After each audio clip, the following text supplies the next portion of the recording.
America అధ్యక్ష ఎన్నికల polling సమీపిస్తున్న వేళ అభ్యర్థులతో పాటు అందరి దృష్టి కొన్ని రాష్ట్రాలపై కేంద్రీకృతమైంది. అవే స్వింగ్ స్టేట్స్. తటస్థ ఓటర్లతో అధ్యక్ష ఎన్నికల్ని ప్రభావితం చేయగల రాష్ట్రాలు ఈసారి 7 ఉన్నాయి. అందుకే డెమోక్రటిక్ పార్టీ అభ్యర్థి కమలా హ్యారిస్, రిపబ్లికన్ అభ్యర్థి డొనాల్డ్ ట్రంప్ స్వింగ్ రాష్ట్రాల్ని గెలుచుకోవడానికి సర్వశక్తులు ఒడ్డుతున్నారు. 2020లో 7 రాష్ట్రాలు క్వారింటా జో బైడెన్ పైచేయి సాధించి 306,232 ఓట్ల తేడాతో అధ్యక్ష పీఠం అధిష్ఠించారు. ఒక్క నార్త్ కరోలినాలో మాత్రమే అప్పుడు ట్రంప్ ఆధిక్యంలో నిలిచారు. ఈసారి స్వింగ్ రాష్ట్రాల్లో ట్రంప్ హారిస్ మధ్య పోరు పోటాపోటీగా ఉంటుందన్నారు.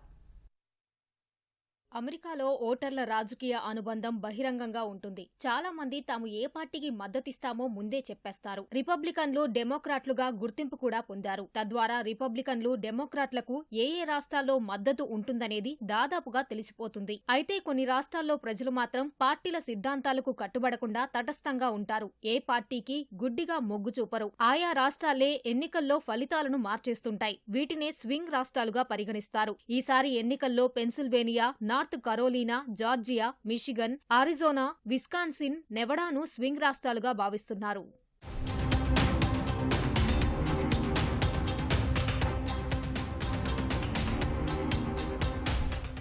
అమెరికా అధ్యక్ష ఎన్నికల్లో నవంబర్ 5న ప్రజలు వేసే ఓట్లతో ఆయా రాష్ట్రాల నుంచి ప్రతినిధులను ఎంచుకుంటారు. వీరిని ఎలక్టోరల్ కాలేజీ అంటారు. ఆయా రాష్ట్రాల జనాభా ఆధారంగా ఈ సీట్లుంటాయి. అన్ని రాష్ట్రాల్లో కలిపి 538 ఎలక్టోరల్ కాలేజీ స్థానాలు ఉన్నాయి. వీటిలో 270 గెలిచిన వారు అధ్యక్షులవుతారు. ఈసారి ఎన్నికల్లో స్వింగ్ రాష్ట్రాలుగా భావిస్తున్న Pennsylvania, Arizona, Georgia, Michigan, Nevada, North Carolina, Wisconsin రాష్ట్రాల్లో కలిపి 93 ఎలక్టోరల్ కాలేజీ ఓట్లున్నాయి. ఇవే అధ్యక్ష పీఠాన్ని మలుపు తిప్పుతాయని విశ్లేషకులు అంచనా వేస్తున్నారు. వాటిపై పట్టు కోసం హ్యారిస్, ట్రంప్ హోరాహోరీగా ప్రయత్నిస్తున్నారు.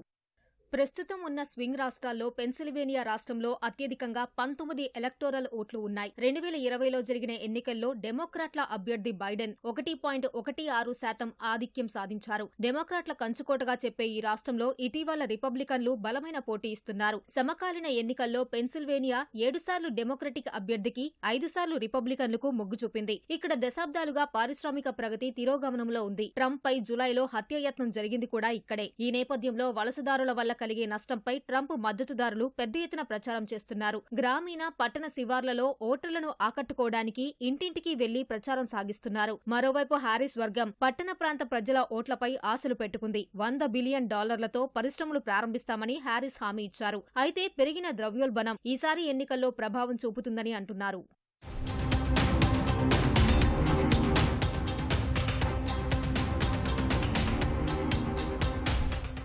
నార్త్ కరోలినాలో మొత్తం 16 ఎలక్టోరల్ ఓట్లు ఉండగా 2020లో ఇక్కడ ట్రంప్ 1.35% ఆధిక్యం సాధించారు. 2016లోనూ ట్రంప్ వైపే ఈ రాష్ట్ర ఓటర్లు మొగ్గు చూపారు. 1980 తర్వాత ఒకేసారి ఈ రాష్ట్రం డెమోక్రాట్లకు ఓటేసింది. ఇక్కడ ఆఫ్రో అమెరికన్ ఓటర్లు దాదాపు 22% వరకు ఉన్నారు. వారంతా ఈసారి కమలా హారిస్ వైపు నిలుస్తారని డెమోక్రాట్లు నమ్ముతున్నారు. అయితే ఇటీవల హెలెన్ తుపాను నార్త్ కరోలినాపై విరుచుకుపడి భారీగా ఆస్తి, ప్రాణనష్టం సంభవించింది. దీని ప్రభావం ఎన్నికల్లో ఎలా ఉంటుందోనని డెమోక్రాట్లకు కాస్త ఆందోళనగా ఉంది.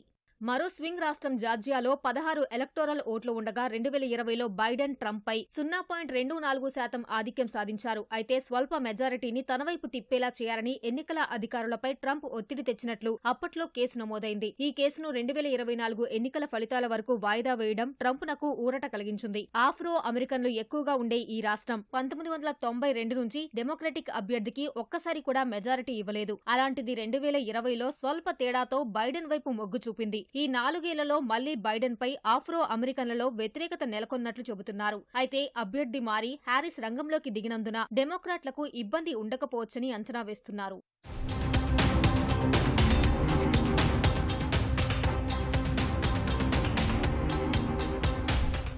మరో స్వింగ్ స్టేట్ మిషిగన్లో మొత్తం 15 ఎలక్టోరల్ ఓట్లు ఉండగా 2020లో బైడెన్ 2.78% ఆధిక్యం సాధించారు. ఇక్కడ అరబ్ అమెరికన్ ఓటర్లు ఎక్కువగా ఉంటారు. గత ఎన్నికల్లో బైడెన్ వైపు మొగ్గు చూపిన మిషిగన్ ఓటర్లు ఆ తర్వాతి పరిణామాల్లో ప్రభుత్వం పట్ల అసంతృప్తితో ఉన్నారు. గాజా, పాలస్తీనా విషయంలో ఇజ్రాయెల్కు అమెరికా మద్దతివ్వటాన్ని వారు తప్పుబడుతున్నారు. డెమోక్రాట్లకు బలమైన కేంద్రంగా పేరొందిన మిషిగన్లో 2016 ఎన్నికల్లో పైచేయి సాధించిన ట్రంప్ ఈసారి కూడా మెజారిటీ పొందాలని ఉవ్విళ్లూరుతున్నారు.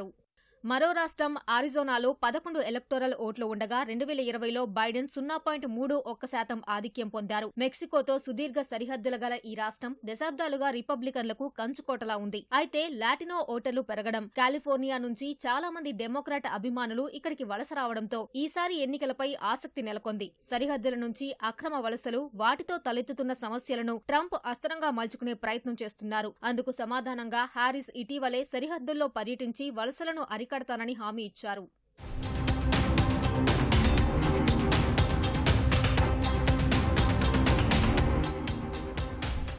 మరో స్వింగ్ స్టేట్ విస్కాన్సిన్ లో 10 ఎలక్టోరల్ ఓట్లు ఉండగా 2020లో ట్రంప్ పై బైడెన్ 0.63% ఆధిక్యం సాధించారు. 2016లో ట్రంప్ కూడా స్వల్ప మెజారిటీనే పొందారు. 1988 నుంచి 2016 వరకు డెమోక్రటిక్ అభ్యర్థికే ఓటు వేసిన విస్కాన్సిన్స్ 2016లో మాత్రం ట్రంప్ వైపు మొగ్గింది. ఇక్కడ మూడో పార్టీ అభ్యర్థి ట్రంప్ హారిస్ ఫలితాన్ని ప్రభావితం చేసే అవకాశం ఉందంటున్నారు. రాబర్ట్ ఎఫ్ కెనడీ జూనియర్ స్వతంత్ర అభ్యర్థిగా తొలుత బరిలోకి దిగిన తర్వాత ట్రంప్ నకు మద్దతుగా పోటీ నుంచి వెనక్కు తగ్గారు. గ్రీన్ పార్టీ అభ్యర్థిగా బరిలో ఉన్న జిల్ స్టెయిన్ ను అనర్హుడిగా చేసేందుకు డెమోక్రాట్లు ప్రయత్నిస్తున్నారు. విస్కాన్సిన్స్ లో ఈసారి నెగ్గుతామని ట్రంప్ బలంగా చెబుతున్నారు. రిపబ్లికన్ పార్టీ జాతీయ సదస్సును కూడా ఈసారి విస్కాన్సిన్స్ లోనే నిర్వహించారు.